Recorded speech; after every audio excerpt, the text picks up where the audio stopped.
Yeah, that's funny. Get that a lot. He's on the table! All right, time to swing, just like I taught you. When did you teach me that? I didn't. It's a little joke. Team building. Hey! All right, you ready? Of course I'm not ready! Everybody knows that the best way to learn is under intense life-threatening pressure.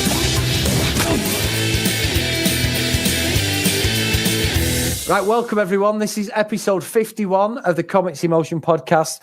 I am Chris Phelps, and my co-host and good friend is Mr. Dave Horrocks. Hi, Chris, and hi, guys. Welcome to the Comics in Motion podcast. What we like to do here is we like to review media like movies, TV shows, and games that are based on comic books.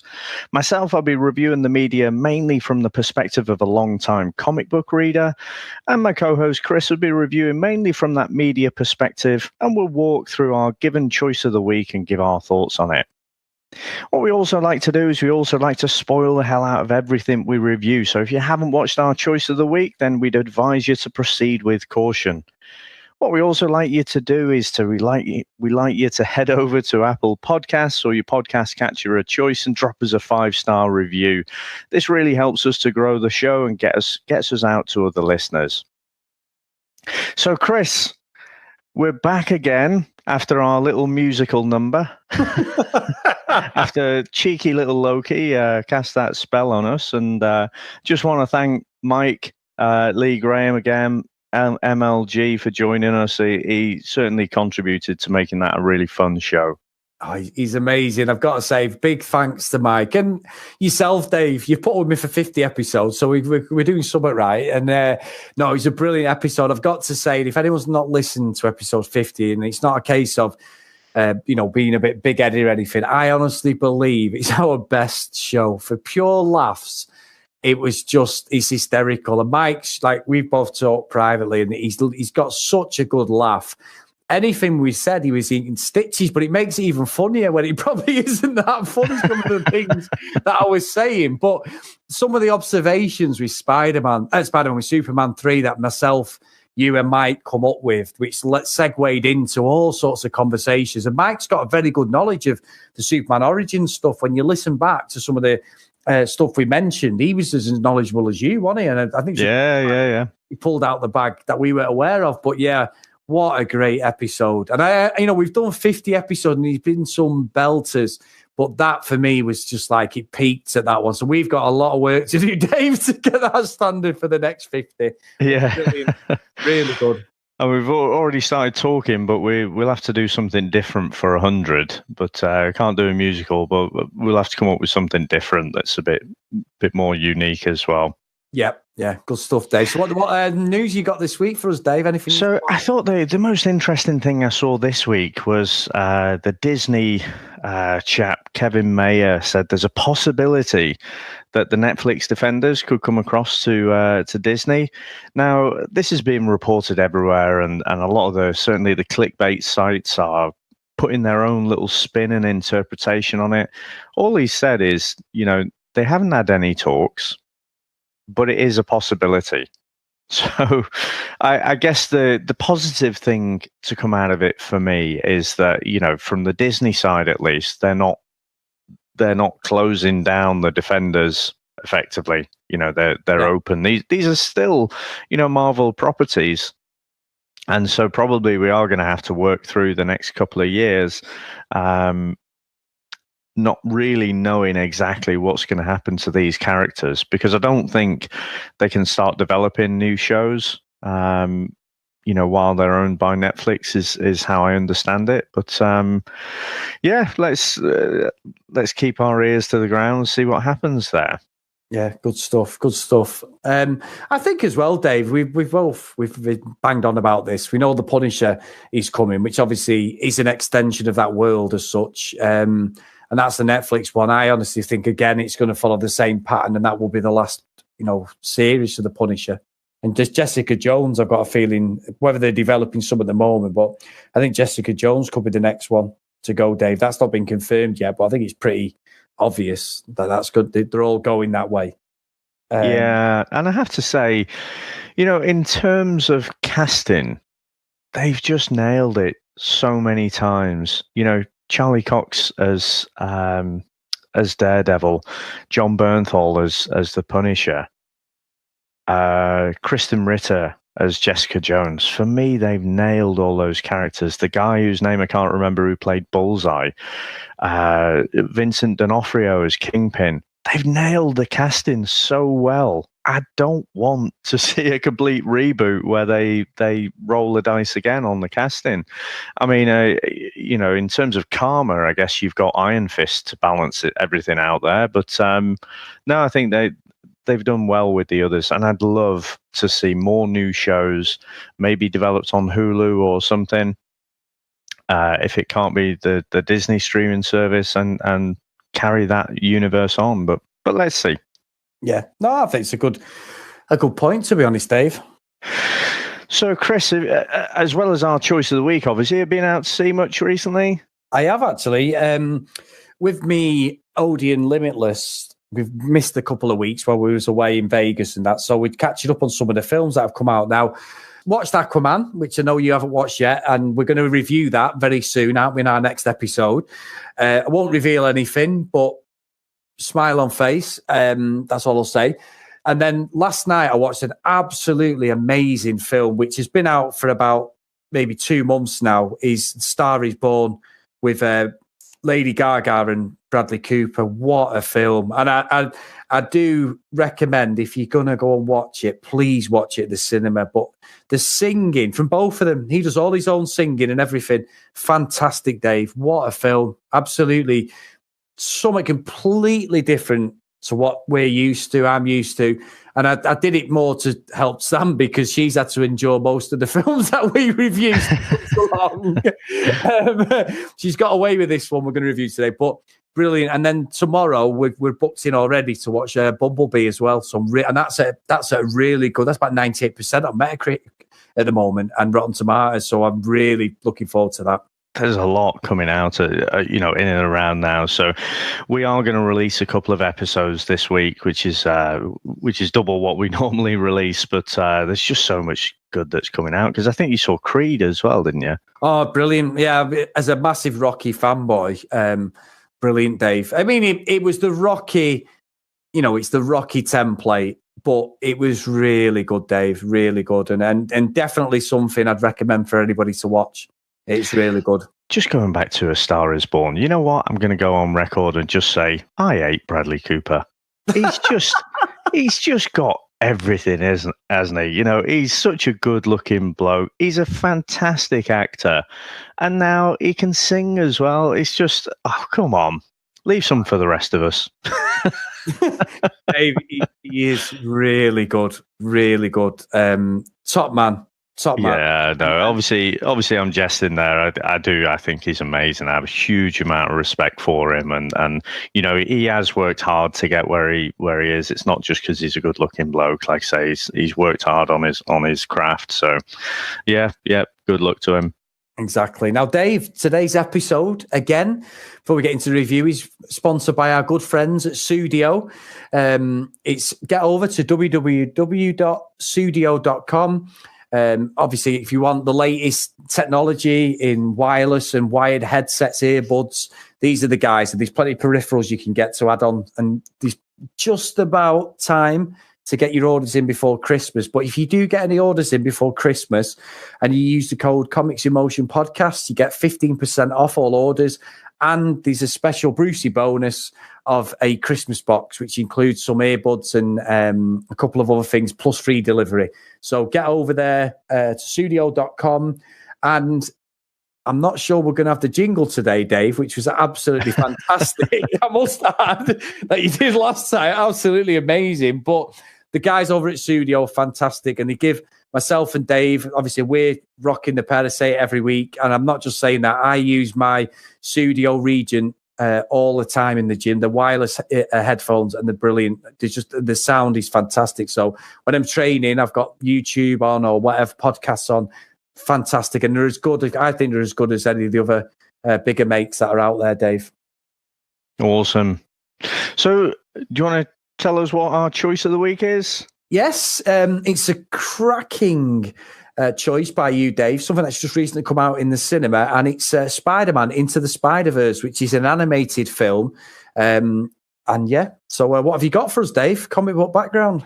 Well, in terms of comic book background, I thought I'd focus in on Miles Morales, because I don't think a lot of the wider population outside this comic community really knows a lot about him. So his first appearance actually came in Ultimate Fallout 4 just back in 2011. So he really is quite a recently created character. Now, he was created by writer Brian Michael Bendis, who I've mentioned before as with links to Daredevil, and artist Sarah Pacelli.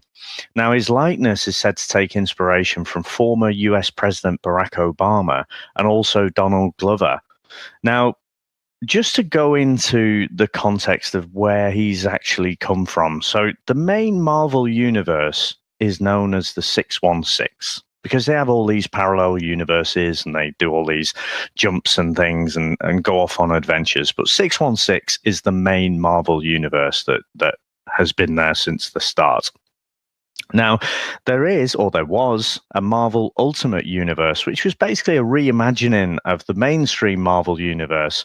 And it started in 2000, so it kind of modernized everything. I think people had realized, again, they were struggling with the continuity and everything was getting a little bit convoluted. And it was proving to be like a barrier for new readers.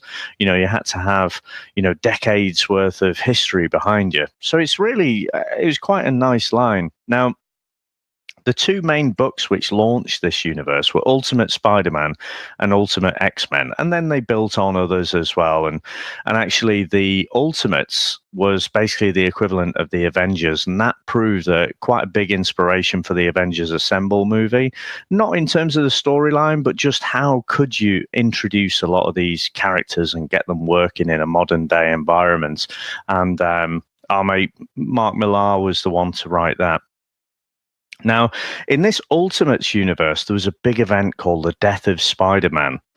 And this is where Peter Parker was killed off.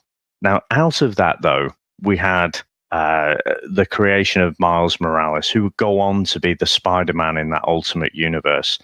Now, at the time, Marvel had said there wouldn't be a crossover between the main 616 universe and the Ultimate universes. But that's exactly what happened around 2012. And so they had a bit of a crossover there. And in 2015, so just 3 years ago from now, we're recording in 2018, there was a whole Secret Wars storyline. So the second Secret Wars storyline, we've talked about one before. And this is where all the different universes were converging. And it ended up in this whole Secret Wars on Battleworld. And the Ultimate Universe was destroyed as part of this. But out of that, Miles Morales then joins the mainstream Marvel universe, the 616. And so both he and Peter Parker operate as Spider-Man. But Peter Parker, he's been around for decades, hasn't he? So he's more of your grown-up Spider-Man, and he operates more on a global level, whereas Miles is more of your friendly neighborhood Spider-Man, that younger equivalent. But really, really interesting character. Again, he's Afro-Latino, I think is the term. So, he has that Spanish influence and the African American influence as well. So really, really fun character and basically the next generation's Spider-Man, I guess. So, Chris, do you have any movie background for us? I do, my friend. This film was actually outed by mistake. In 2014, there was the massive Sony Pictures hacking incident where all the emails were hacked. And there was an email between Amy Pascal, who's the co-chairman of Sony Pictures Entertainment, and Doug Belgrad, that they were rejuvenating the Spider-Man franchise. And Phil Lord and Christopher Miller were making an animated film. So it got outed by mistake because a lot of this was put up online for people to read. So they had to come out and obviously say, not that there was anything behind it, but we weren't at the stage where they wanted to actually out the project, because they weren't sure which direction it was going. Now, the film's directed by Bob Perichetti, Pete Ramsey, and Rodney Rothman. And obviously, as I said, Phil Lord and Christopher Miller with like the screenwriters and stuff who wrote the project. Now the film is starring the guy who plays Morales. He's a guy called Shamik Moore, and the baddie in it is Lee Shriver, which is actually Ray Donovan, and we have good old Nicolas Cage there as well, Dave. Liv Shriver, who's also Sabretooth. Sabretooth, yeah, out of the Wolverine, yeah. Sorry, yeah. But yeah, so they're on that. Marketing wise, Dave. Now this actually got unbelievable marketing score points. You know, when I've mentioned it briefly in the past. Now a lot of the stuff with this viral marketing with these films, it goes off like conversation points. Now, when the first trailer came out in early 2018, there was 164,000 conversations across social media platforms within a day of its release. And the actual trailer within 3 days had been viewed 44 million times. So it made, I know it sounds daft, but it made it Sony's most viral marketing campaign alongside Sausage Party 2016, which is totally, that is totally different. Very different movie. Just a little bit. But they actually said it was the first proper adaptation outside of Black Panther of having a hero colour for them, which, you know, was fantastic. And it got a lot of plaudits for that and the way the direction they were going with this Marvel and Sony. So that's really good. In terms of money, as of the fact that it only came out on the 17th of December in the US and worldwide, the budget at the moment, it was 90 million for this animated project. Now, on the first weekend, it made 38.1 million in the US and Canada, which actually broke all records for any animated film that was ever released in December. Obviously, in December, you get a lot of Christmas stuff, Dave, and some of the successful stuff. So it's really hit the ground running. Sorry, did you say 90 million? 90? Yeah. Production budget, 90 million, yeah. Wow. For an animated movie. Yeah. Now, as of, you know, bear in mind, the film officially has only been out for a week, Dave, realistically. It's already made back 60 million gross. And that's just in the US and Canada. So all the other territories haven't been taken into account yet. But again, such a positive response to it, which is fantastic. So they're definitely going to be making the money. And there's already talks of possible sequels or taking the universe in different directions, which they obviously can. Critical response, Dave, it's one of the best scoring films of the year.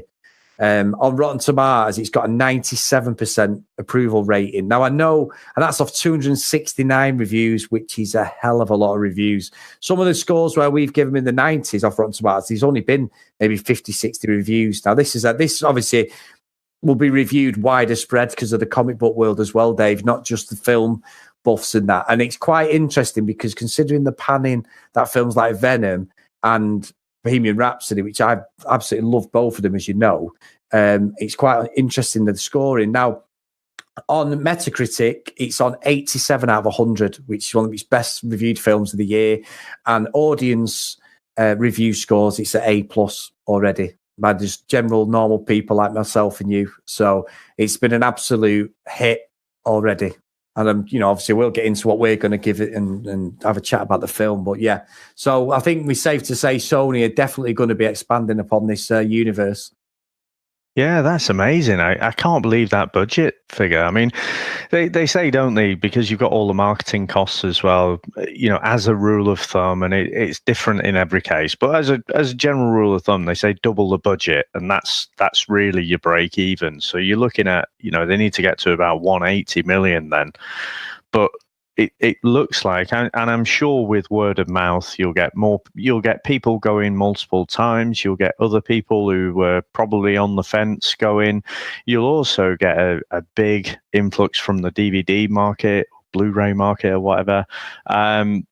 So yeah, I'm honestly, my expectations were not high. Sony's not really done a lot, with Spider-Man to convince me that it's a safe pair of hands. But yeah, I mean, obviously we'll go into the review, but this one's come out of left field for me. Well, I've got to say though, Dave, being the egomaniac that the almost Superman Nicolas Cage and being one of the characters in it, I'm not surprised that he's not charged them 75 million and then spread the other 15 round everyone else for his appearance fee. But it is amazing. Now, even if you look at, say, the 5 main characters, the people who've done it, even if they've given them, 5 million each, for the film, it's still some budget in it, as well. You see, it is, but you get what you pay for, shall we say. So I think we should just get into the review, Dave, because I think that's a very good talking point for us. Yeah, let's go for it.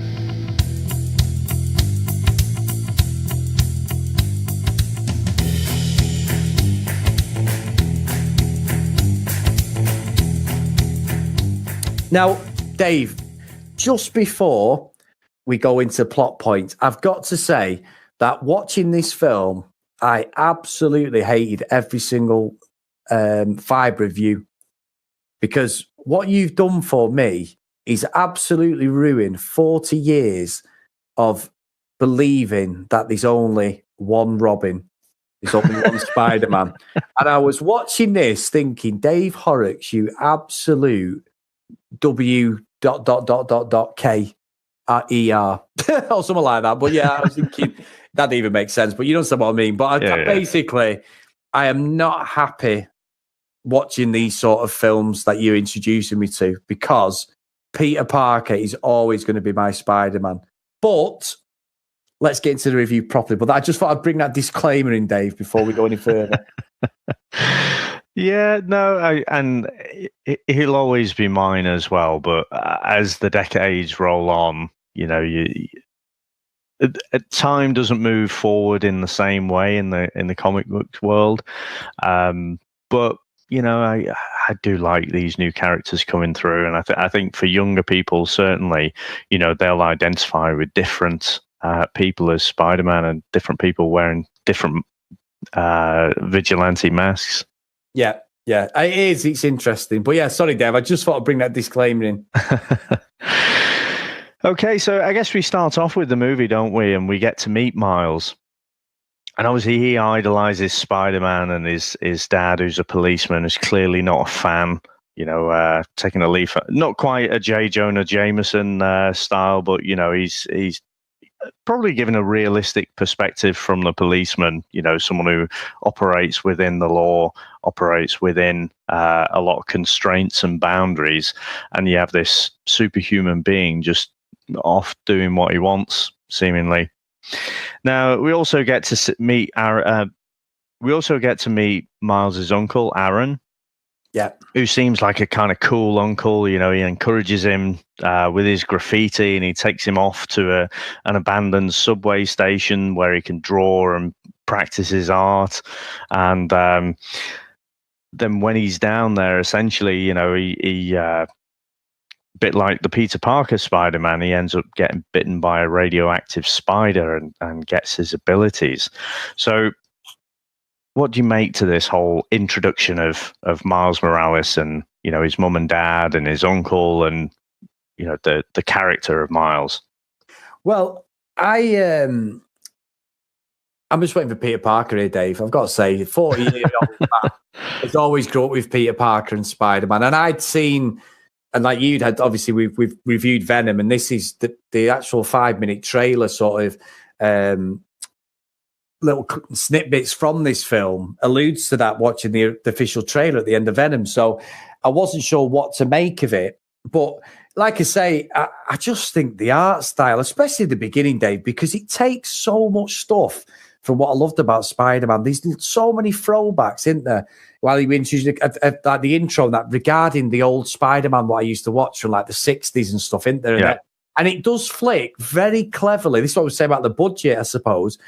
It flicks between 5 or 6 art styles to introduce different things, doesn't it, and tell a story. And like you say, his uncle is cool, and he's like what he wants his dad to be, doesn't he? But his dad's brilliant as well, because he really his dad's sort of playing it for laughs, and he's trying to be serious, but obviously be his dad and be this disciplinarian and that. And his uncle's the cool person that Miles wants his dad to be, sort of thing. Yeah. But yeah, I love that whole first segment, Dave. I think it's for. I wasn't sure what to do with this because I was thinking, I've got to watch a cartoon. Not that I've enjoyed the other animated stuff we've got, but because he was more of a younger hero or centered around that from what I'd seen in the trailer, I was just thinking, I don't really want to watch this. You know what I mean? But it reeled me in pretty quick. Yeah, I have to say, I mean, probably the age of us, I really liked his dad straight from the off. Yeah. where he's there, and he's trying to act all cool at school and stuff, and he's on the mic, so tell me I love you. I was just like, if only I was a policeman. That is the best thing to do. When I take the kids out, and quite often trying to embarrass them a little bit. So I just thought that was brilliant. I did, to be fair, Dave. I thought that was absolutely class because he's like, he's obviously moving schools in and stuff like that, and he's allude to it with his parents. Like, he's basically got up within 5 minutes. He's got to get all these books, get ready, and it felt a bit like The Incredibles. This first opening segment, when they respect that, even though like The Incredibles, it's aimed at kids, there's still a few little in-jokes for the parents. And obviously we're parents. I mean, my daughter's 18 now. She's an adult, but it was enough for me to go, hang on a minute. There's a bit of something there. And I agree with you. You sort of, you think you're more along the lines of his dad than you are actually Miles at this point. But that interaction, and then the stuff when he goes to the graffiti with his uncle, doesn't he? And he gets the spider that actually bites him, doesn't he? And this leads into him going back to school, doesn't it, the next day? And we have a bit of it's a bit like the talk. Because what I like, Dave, I've got to say, there's a lot of nods in this first bit with him when he gets bitten to the Tobey Maguire Spider-Man. Yeah. So all the way through, there's so many references back to both the comics and the movies, as well as like the upside down kiss. There's the car flying through the window. There's so many things that go back to the Tobey Maguire or the Sam Raimi Spider-Man trilogy, and also the Amazing Spider-Man Andrew Garfield movies. Yes, so good, Dave. And like the whole Miles interaction at school. You do see it a bit with Tobey Maguire's. I actually watched, funny enough, Dave, it's so weird this, but I watched the other day probably the last hour of Spider-Man 3, Tobey Maguire, and I forget what a good film they are. I know I get slated the third one because they all rave about the second one, don't they, with Dr. Octopus and that, but they're still good quality films, don't they? Because you get Venom in it and that, but there's even references to that. Watch it. I was like, wow, the dancing scene, the fact they got that in there. I love it. I love that dancing scene. Just horrendous. When I watched it again the other day, I was like, I've totally forgot about this abomination. It's like, what the hell? Not in the Spider-Verse, in Spider-Man 3. But yeah. All nods towards that. And I just thought that was fantastic. I've got to say, the art style and everything of it and the delivery, there's no... The face, I know it's so advanced these days, but the facial expressions, at times you actually forget you're watching an animated film. You're invested in it. I was so invested in the characters, Dave. It's very, very good. Yeah. Like I say, the art was top quality, and I've never seen it before. We see it more and more when we get the other Spider people. The totally different styles, and you're thinking that shouldn't really work together, but it somehow does. And amazing. And I guess it does make sense that the movie did cost quite so much to put together, because it is, the quality of the artwork is just phenomenal. Exactly. And then we get introduced to Kingpin, don't we? So I sort of guessed straight away, this has got to be Kingpin. We get this no-neck, massive behemoth guy who looks like he's one of the Blues Brothers with a no-neck, bald head. And obviously he's got this, the particle accelerator, and he's up to no good, and he's trying to open these universes. Now, one thing I did like, Dave, when we get introduced to this is that, you find out the reasoning behind this is it's very much parallels to the Daredevil Kingpin, because Vanessa, but he's got a son. Obviously, we don't know this, do we? We know he's had a battle, and he kills Peter Parker, doesn't he? Mm-hmm. And this is where, the whole thing comes in with the Green Goblin and everything, don't we? And that, and I found a bit different because the Green Goblin wasn't how I remember the Green Goblin. I don't know if you... Well, the main Marvel universe, the 616 Green Goblin is just Norman Osborn with a mask, essentially. And obviously all his toys and what have you. This is really taken. The art style of him is really taken from that Ultimate universe, the Ultimate Green Goblin, if you like. So he looks very much like that. So that's where that one's taken from. Ah, right, fair enough. Yeah, because I've only known the generic 1960s Green Goblin and obviously the Spider-Man, Tobey Maguire Spider-Man, and so Power Ranger Green Goblin. Yeah, that one. Yeah, that one. Yeah, that one. So it's really good, but it's again centered around Vanessa. So even though he's a bad guy and he's an absolute horrible man, it's still regarding his love in it for his wife and obviously his son, and that's the fact that they've been killed, haven't they? And he's trying to bring them from the universe, hasn't he? So he's actually trying in his mind to do something good, but it just creates a whole different, experience sort of thing, which is really good, really good. It's not thin on the ground though, Dave. It doesn't feel like it's just a plot device. It feels like there's an investment in what he's doing as well. I was sort of understanding his character, I think.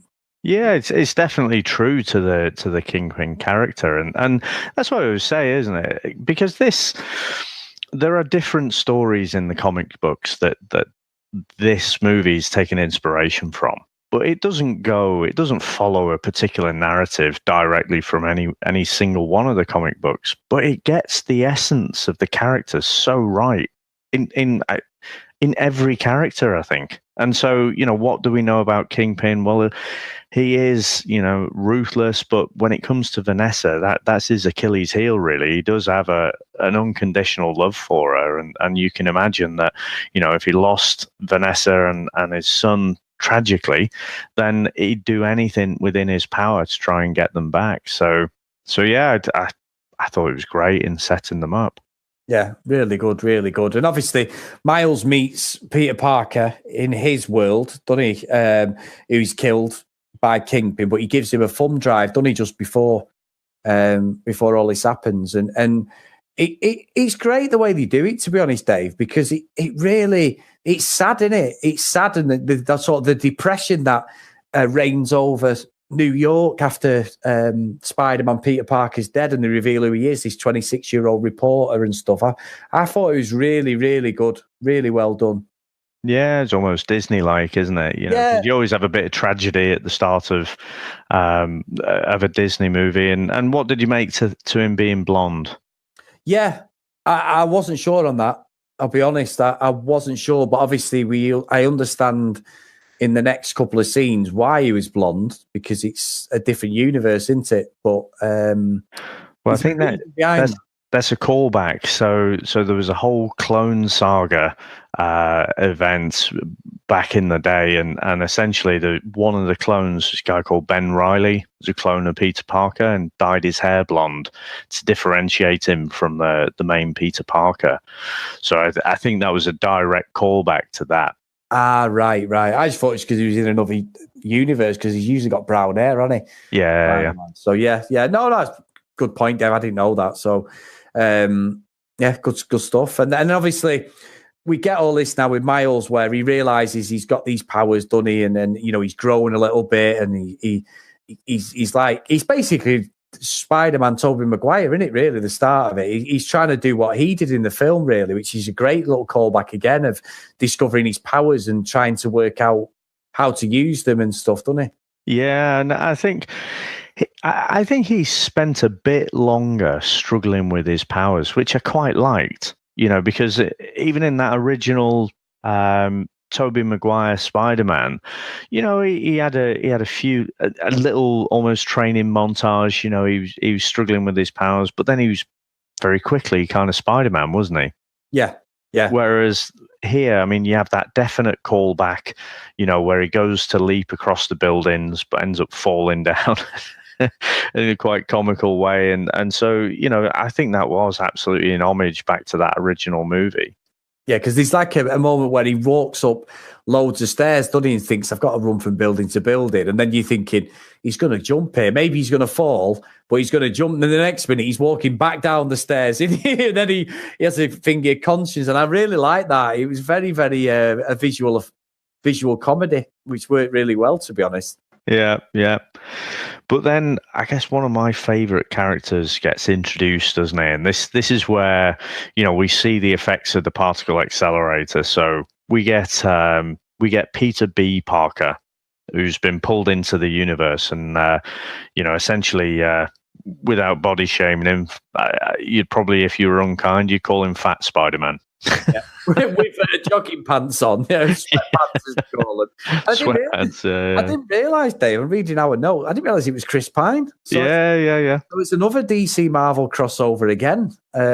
Really good. Yeah, he's in Wonder Woman, isn't he? So, I didn't realise it was him. You've got me with that, Dave. Yeah, and so another one. I mean, obviously. So we talked about Nick Cage. So he's played Ghost Rider, hasn't he? He was also Big Daddy in Kick-Ass. Yep. And Uncle Aaron is Mahershala Ali. Who you, of course, remember as Cottonmouth in Luke Cage. Oh, he's a great actor, he's a very good actor, Yeah, he's brilliant. Good one there, Dave. So they've pulled out lots of different connections to other comic book universes in the movie space, and the final one, I think there might be others, but Zoe Kravitz. So Lenny Kravitz's daughter. Yeah. Do you know where she's appeared before? Nope. So she was Angel back in X-Men First Class. Ah, right. Okay. Yeah. So she's in there as well. She's Mary Jane. And so, again, there's probably so many connections because you're dealing with, such top quality actors and actresses. So yeah, lots of different references there. Maybe that's where the budget's gone, Dave, to be fair, because it's a who's who, isn't it, really, of actors and actresses. So maybe that's where a lot of the budget's gone. Yeah, but like I say, I think the quality of the animation, if you think about some of the other things we've reviewed, some of the other animated movies, I mean, this is head and shoulders above anything we've reviewed before, I think. Yes, even the X-Men, the Wolverine one, Hulk v Wolverine was standout for me. Obviously, Hulk v4 was terrible, but Hulk v Wolverine, which I reviewed with Matt Wannett from Jasper Review, both. Yeah. That I really enjoyed, but this is a different level for me. Absolutely. Yeah. But this Peter B. Parker, again, a bit like Miles's dad, Jefferson. I kind of liked him and warmed to him quite a bit. So he is, where I imagine Tobey Maguire's Spider-Man could have ended up. Yeah. Because a lot of the callbacks and references, again, were from the movies, like, say, the upside down kiss, the car coming through the window and stuff. So yeah, he's obviously divorced Mary Jane.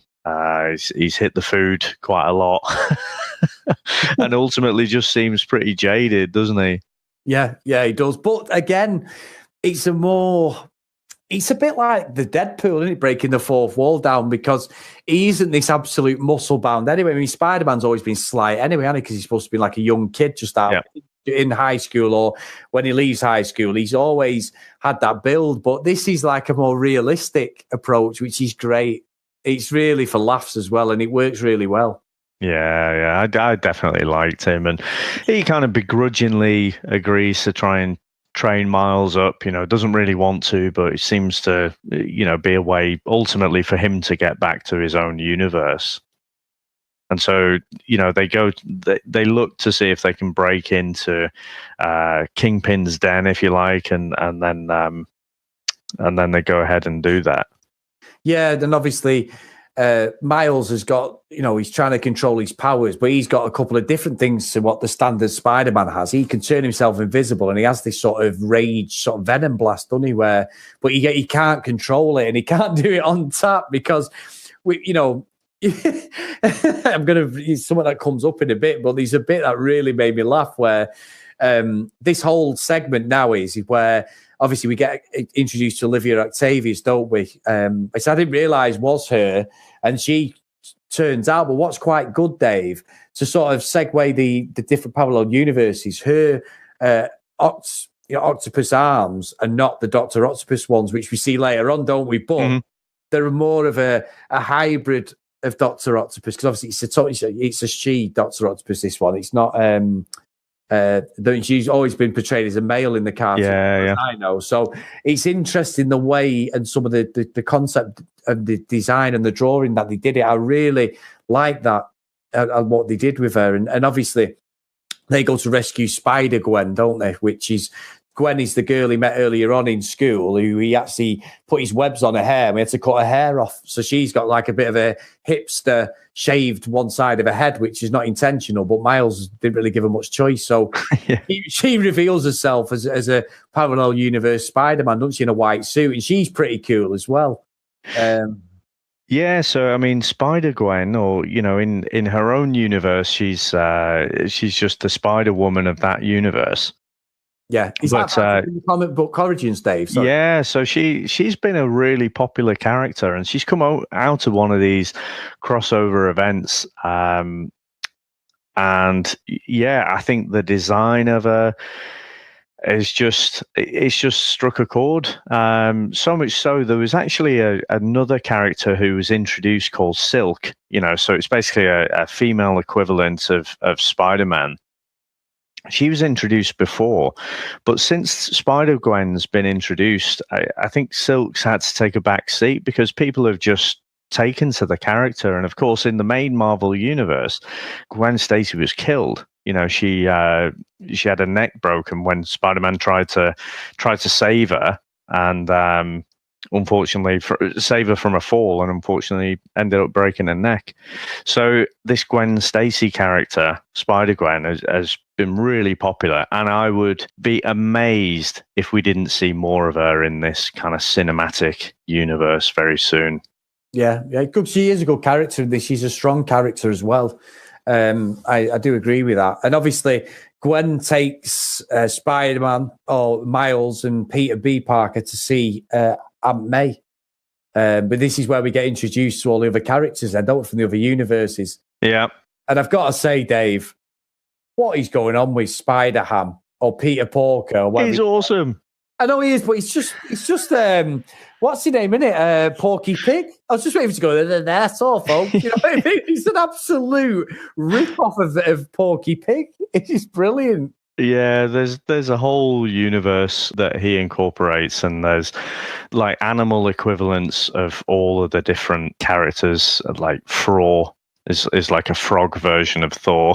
It's just brilliant. But I have so I remember Spider-Ham from being a kid, and I don't know why. I think I probably just was at that right age. I just think he's awesome. But I never in a million years thought I'd see him on the big screen, quite honestly. And again, with the art style and everything.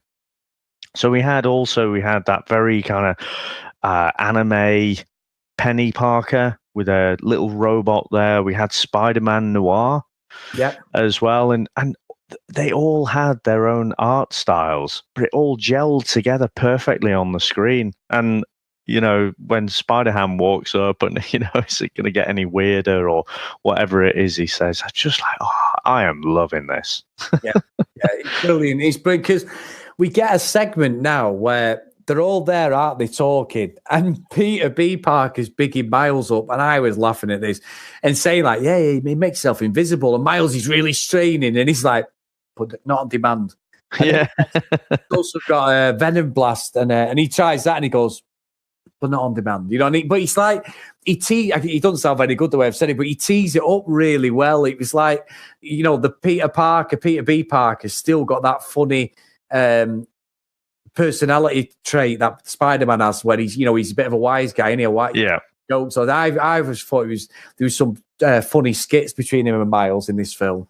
Yeah, no, it was definitely very good. I just want to say, so we talked about Spider-Man Noir there. So he's voiced by Nick Cage, isn't he? And I think Nick Cage put in a great sort of voice acting performance there. To be honest, he can be a little bit hit and miss, can't he? But who created Spider-Man Noir? Don't know if you remember talking about it. No, no. So David Hine. Oh, well, we interviewed him, didn't we, Dave? Yeah. So back in episode 31, we spoke to David, and so he was the creator for this character.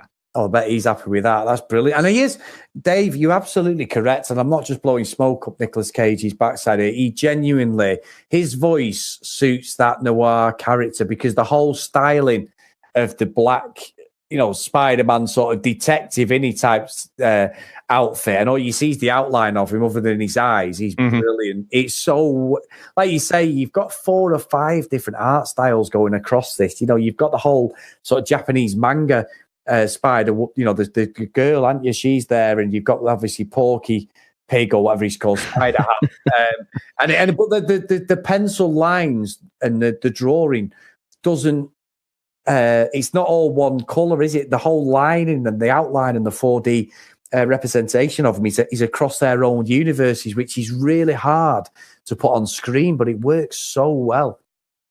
Yeah, absolutely. It's absolutely brilliant, isn't it? And I can't remember if it was this bit where they're trying to avoid Miles's roommate, and they're all kind of stuck on the roof, and they're all moving, back and forth to avoid his eyesight. And again, I'm watching this, and I'm thinking, so I will get this on Blu-ray, and I'm just going to watch that scene over and over because.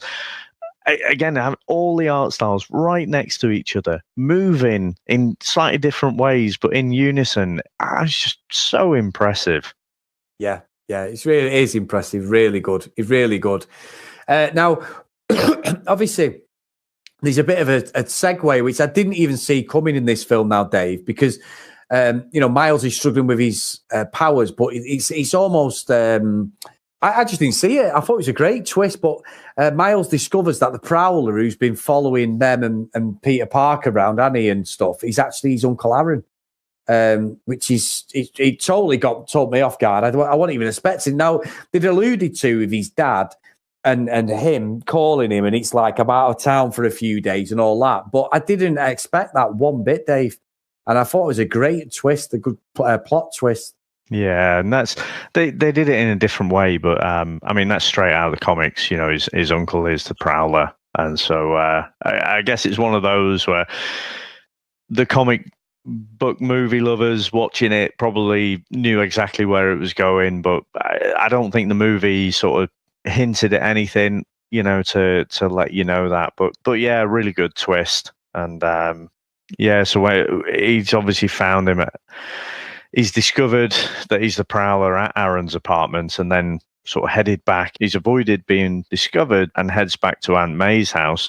But unfortunately, they ask him, have you been followed? No. And sure enough, Fisk, Prowler, Octavius, Scorpion, and also Tombstone, have followed them. And so we end up with a big brawl there. Yeah, and obviously Prowler... he then discovers, obviously, Uncle Aaron, that he's Miles, and he's about to kill him, and the Kingpin's egging him on, like, get him. And then in the end, Kingpin shoots the Prowler, doesn't he? Yeah. Which leads to then quite a sad moment because Aaron sort of escapes, Uncle Aaron escapes with Miles, but it's too late. He's dead, isn't he? And obviously, Miles then is in the alleyway, and his dad comes along, doesn't he, and discovers his brother dead, doesn't he? And he has to escape. He turns himself invisible, doesn't he? And does the runner, but his uncle, obviously, the dad Jefferson, his uncle, sorry, his dad Jefferson, then thinks Spider-Man's the killer.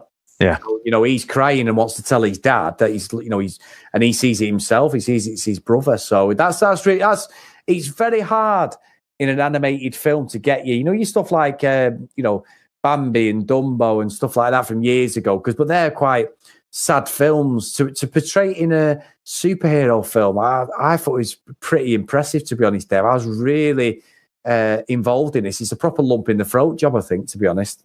Yeah, I think there were a few lump in the throat jobs, as you say. So, there's one coming up, isn't there? So, after that, basically Miles gets put on the bench essentially, and Peter Parker says, he's going to be in too much danger if he joins them. He can't control his powers. He's a danger to himself. So ends up strapping him to the chair in his room, and the team all go off to try and get into Kingpins and get hold of this particle accelerator. But you have Jefferson, turning up at Miles's room. He's stood outside, isn't he? And Miles can't actually answer the door, but his dad just thinks, he's ignoring him.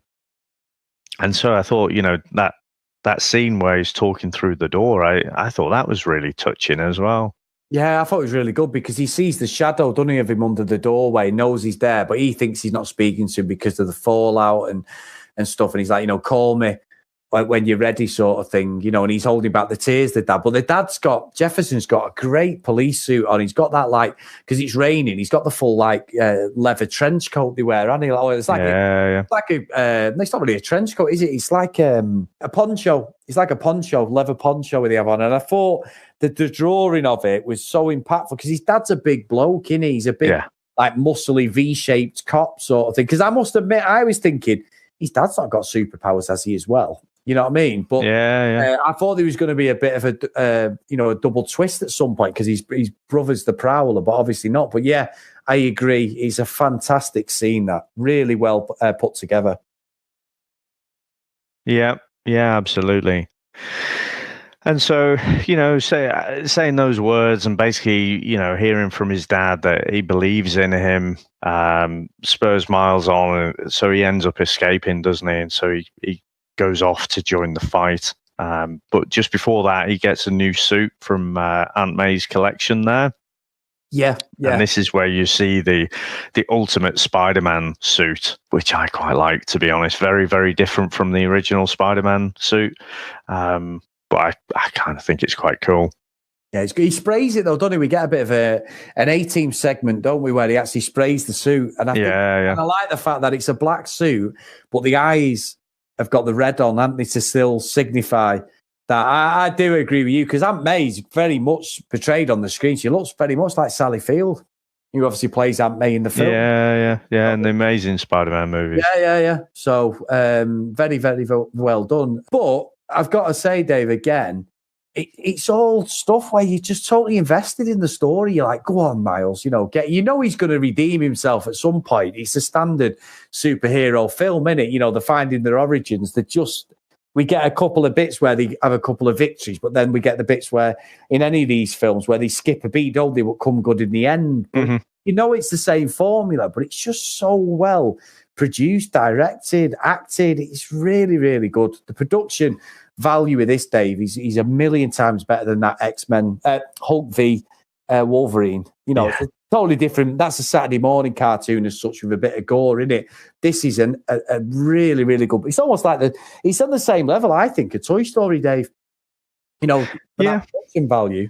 Yeah, all the Pixar stuff. Yeah, I'd agree with that. But yeah, I mean, they end up, you have this final battle, don't you, where they're taking on Octavius and Scorpion, and they end up with sending most of the Spider people home, and Peter Parker, he sort of willing to stick around, even though we found out earlier that if he stays in the universe he'll die, but he doesn't seem to have a lot to go back for. But Miles ends up sending him back and then taking on the Kingpin. And the size difference between Miles and the Kingpin, you're thinking, oh crikey, this, you still think he's going to come out good at the end, but he seems to be pretty out-muscled there. But that's where the old Venom Blast comes in quite handy, doesn't it? So he does end up taking Kingpin out and destroys the particle accelerator. There's a bit in that fight though that did remind me of when Superman 2, Christopher Reeve gets General Zod and spins him round. He had Kingpin in the web, and he does the old, the shot put throw, doesn't he, really, with Kingpin? And it just reminded me of Superman 2 when he does a Christopher Reeve with General Zod, and he throws him. It's when he throws him through the Coca-Cola sign, I think. Oh, right, yeah. I don't know why. Maybe we're watching too many superhero films, Dave. Yeah. You can always link something back to him. Yeah, but again, great fight and everything, and obviously Kingpin never gets to see Vanessa and his son, does he, really? You get a bit of a silhouette of him, and again, it's the same thing when it happens with him the first time. He's about to punch somebody, innit, Peter Parker, and she's like, what are you doing?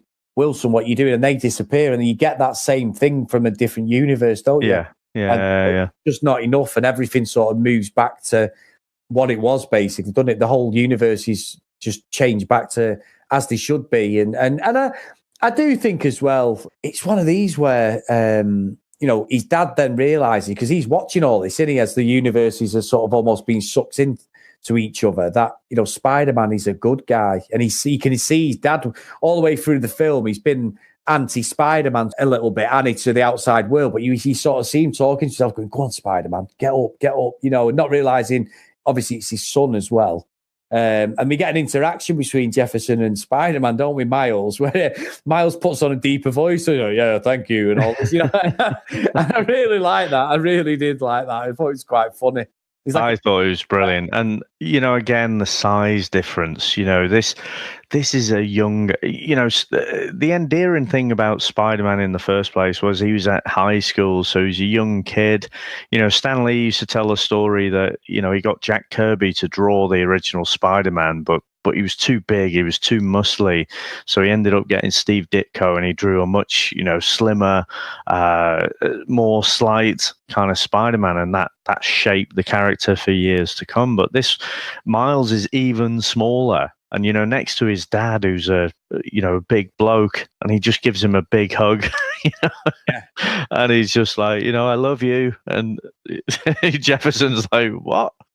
Yeah, you go, I love you. You're like, what? Hey, what? Yeah, really, really well done. Really well done. And obviously, that's the, excuse me, sorry. That's like obviously the end of the film, and it ends on a great, I just think it's just been a great roller coaster, to be honest, Dave. But we do get end credits as well. Yeah. Do you want me to talk about the end credits? Because there's a lot of subtext, I think, to this. Yeah, it means more to you, I think. You know more about this than I do, if that makes sense. Yeah. So there's another Spider-Man, and this is a Spider-Man in the future. So he's from the year 2099, and this is actually a Latino Spider-Man, so Miguel O'Hara, and he's got a very distinctive suit. And if you played any of the Spider-Man games as well, so like Shattered Dimensions or the one that's just come out on the PS4, he's in there with that distinctive suit. But he essentially learns about this crisis, and he develops his own dimension hopping drive to go and intervene, and then he ends up heading back to Earth 67. So Earth 67 is just a callback to the fact that the old Spider-Man cartoon was from 1967. And then of course you get there's a classic, and you see it on loads of memes and stuff. It's been used used again, where you've got two Spider-Men pointing at each other, which is from one of the episodes back in that original cartoon. And then they just end up with this little comedic kind of argument where they're just pointing at each other. So I do have to say, what was the actor's name? So the guy who's playing Miguel O'Hara, it's the guy who plays Poe Dameron. Oscar Isaac, yeah. That's him, yeah, Oscar Isaac. But yeah, I didn't realise, Dave. But again, that is a classic forum name, and they just do that. Everyone, when these people dressed up as each other, it's just a joke, innit? That is like the classic one. Yeah. Even when people are taking the mick, where you might get someone who's trying to be David Beckham, they're taking the mick, and they'll always pull that. That always comes out, that Spider-Man. Spider-Man. It's a classic picture. I've seen it millions of times, but it's so effective. Yeah. So effective at winning arguments as well with people, I think, Dave. You know what I mean? But yeah, very good. What a great end to the film. I think we've got to go into the scores, haven't we, Dave? Yeah, let's go.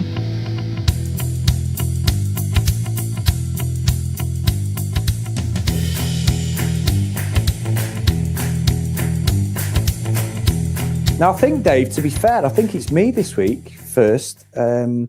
I think obviously we had MLG last week, but I think I ended. I think you did, yeah. So So review wise, like I say, I'm not happy, and I never will be happy with the fact that there is other Spider-Men, women, other Robins. I'm not having it at all, Dave. I grew up with a total, for 39 years. I'm now 40, but for 39 years and about 2 months until we started this podcast last February, I was under the illusion that there was only ever one. And I understand why they do it. So I started off thinking, I'm not happy that Peter Parker's not involved in this heavily, but it didn't matter. I think Miles Morales, great character. He made me want to actually read some of the comics as a backstory to him and understand where he's coming from. And I just thought the whole integration of Peter B. Parker, you've still got Peter Parker in there, but you've got him from another dimension. The old bloke in the, the slacks, he's supposed to be like mid-40s or whatever.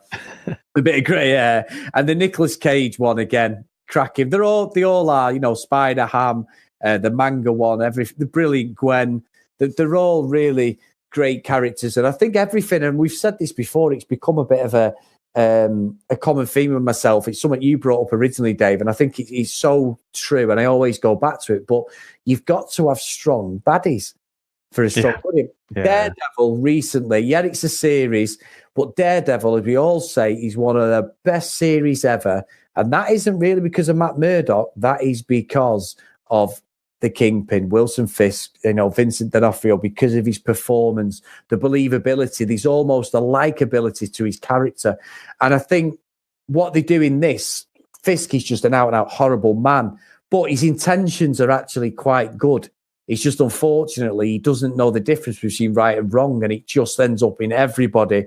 He's so determined to get his own way that everybody suffers, Dave. And I think that is so well done to bring it across on the screen. And I absolutely love this, to the point where I agree with you. I am going to buy this on Blu-ray, and it's got to go to Asgard. It's absolutely fantastic for anyone who's into our world. If you're not into our world of comic books and films and superhero stuff, it doesn't matter. As a standalone film, it's a great watch. It really is. Very good. So I think I mentioned before, going into this, my expectations were low. I think the original Spider-Man trilogy, I think, the Sam Raimi Spider-Man, I don't think has aged that well. I can still go back and watch them, but I don't really think they nailed the essence of the Spider-Man character.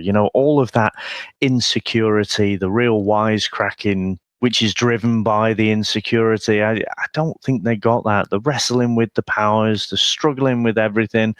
I don't think they nailed that. They certainly didn't nail it in the Amazing Spider-Man. And that all seemed to lead up to, Sony loaning Spider-Man back to Marvel in the first place. And so the track that we were on, I thought, well, this is just them putting an animated movie together. I've mentioned before as well that when we look at the animated movies, they're on a slightly different scale, I think, than the regular live action movies. They're just not quite as good. The quality of the ones that we've looked at just hasn't been on the same level. This has absolutely blown away my expectations completely. I think, this does actually stand up to the live action stuff as well. Yeah. And they absolutely nailed the essence of the character and all of the different characters that they very quickly meshed together. Remember, one of the big criticisms about Spider-Man 3 was, they're trying to throw together too many characters. That was basically, they had Venom in there, Sandman, a Green Goblin spin-off, with Harry Osborn. That was too many characters. It was the line, that didn't make that movie work. Well, this one, they've got even more. They've got loads of goodies and they've got loads of baddies as well. And they somehow managed to nail all of the characters and get them to mesh together so beautifully, and not just visually. I'm still blown away by how that works, but just in terms of the writing and in terms of the delivery of the voice acting as well. I just thought this whole movie just blew me away. And so absolutely, this is an Asgard for me as well. I think in terms of superhero animated movies, this is probably the best one I've seen. Yeah, up to now, without a doubt, Dave. Absolute brilliant analysis there, Dave, as well. I do love The Incredibles, I will say, and I'll probably need some time because The Incredibles now is getting to almost that nostalgia time when you look back at that. But just in terms of that, just going in and looking at it, and just we've just watched it the once. And so I'll definitely be watching this one again and highly recommend to anyone to go out and watch that. Yeah, no, great stuff, Dave. Great stuff. And, we know we've got Asgards that we've given in the past, but this is one of the higher Asgards for me. I know that sounds really daft, but I just think it's that well put together. It's brilliant. Brilliant. And I think this, for me, it calls into question, like I say, every data point before leads me to believe, Spider-Man's going to end up back with Marvel at some point. With this, Sony have suddenly got on their hands all of these characters that they could do something with in the animated space, or they could make live action movies. I'm sure there'd be plenty of interest in, say, a Spider-Gwen movie. Yep. I'd love to see a Spider-Man noir, to be honest. I do love that character, but and probably even more than that, a bit Spider-Ham. But I'm probably in the minority with that one. But yeah, and like I say, the baddies as well. We've got tons of baddies that they can play off as well. So who knows? But yeah, well done, Sony. You finally nailed it. Yeah, and hats off, Dave. Hats off. That's all I can say. And everyone who's listened to this, obviously we know, as we always say, and Dave says at the start, we spoil the hell out of it. But if you haven't seen it, please go and watch it. I think it deserves your money, to be honest. It's that good. So, Dave, we're at the end of the show. I just want to thank again our sponsor, Sudio. Get over there, as I said earlier, guys, www.sudio.com. That's SUDIO. And that's almost a song, Dave, that I heard last week. You put in the code Comics in Motion Podcast at the checkout on any of your orders, you get 15% off. Plus, you get the Christmas box as well, which has got a few free goodies in there, plus free delivery. So get in there quick, guys. And big thanks to them. Well, Dave, I just want to thank you for a great year. 50 episodes later, or 51 episodes later, we're still going strong. Love the format. You've introduced me to all sorts of stuff, so big thanks, mate. And you put with me for a year, so that's pretty good. Yeah. Some would say probably as much as my wife, so that's pretty admirable of you. But no, thanks, Dave. And also, I think it's just time to get a few plugs in, I think, unless you want to say anything, Dave.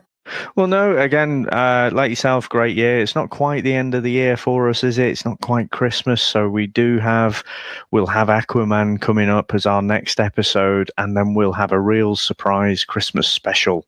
Yes. So not in a musical kind of way, but just something of a different movie, but a definite Christmas classic. Oh, yes. Now, Chris, have you got any plugs for us? I have, Dave, yes. We've got mine and your other podcast, which is with Ben. It's the 41. It's his Chat Footy, which can coincidentally, due to the incident and the change of manager at my club, Manchester United, it's been quite a busy week for us. So we've actually produced 3 podcasts so far, Dave, centered around the Liverpool United game and Mourinho subsequently being sacked. So if you get over to at Chat Footy on Twitter, all the links for the episodes are there if you want to talk to any of us regarding the podcast. And if you want to find the podcast on your podcast catching site, it's Chat Footy Podcast. So get over there, guys. And my podcast, I finally did episode 50 last week, which is the Contextual Podcast with my good friend Andrew Hunter, talking Pro Evo, FIFA, and depressing ourselves, funny enough, Dave, about United, which just seems to have gone across most of my podcasts this last week. That's at Contextual or at Chris Phelps 78 on Twitter, whichever one you fancy. And again, if you need to find the podcast, it's Contextual Podcast on all podcast hosting sites. What about yourself, Dave? Yeah, I do need to listen to that episode 50 as well. It's been a long time coming, hasn't it? So I will give that one a listen. So so mine is the Grassroots Coachcast. So that's where myself and my co-host Ben, we talk about coaching youth football or soccer, depending on where you're listening from, and basically talking about all the trials and tribulations that go with that. Now, Chris, how would you like to lead us out today? I actually have something prepared. Thanks for throwing it over to me today. With it being one of Stan Lee's last appearances, and we didn't really touch on it in the film, but there's a really good message that comes across, and I'm going to quote Stan on this, which I think it could be a lump in the throat job, Dave. As I said, there is a few in this film.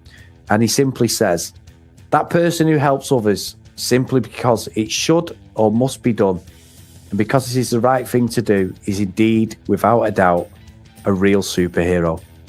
R.I.P. Stan Lee. This guy swings in once a day, zip, zap, zop, Nancy. Accountability. Speed up, I know these things. Relatability. Man, you get arrested? Gosh, don't cops run red lights? No, yes, some do. But, not your dad. You gotta say I love you, Dad. Dad, are you serious? I want to hear it. You want to hear me say love it? you, Dad. You're dropping me off out of school? I love you, Dad. Look at this place. Dad, I love you. Dad, I love you. That's a copy. Hey guys. It's Gwen, actually. Oh, you know her. I'm from another dimension. I mean, another dimension. Do animals talk in this dimension? Because I don't want to freak them out.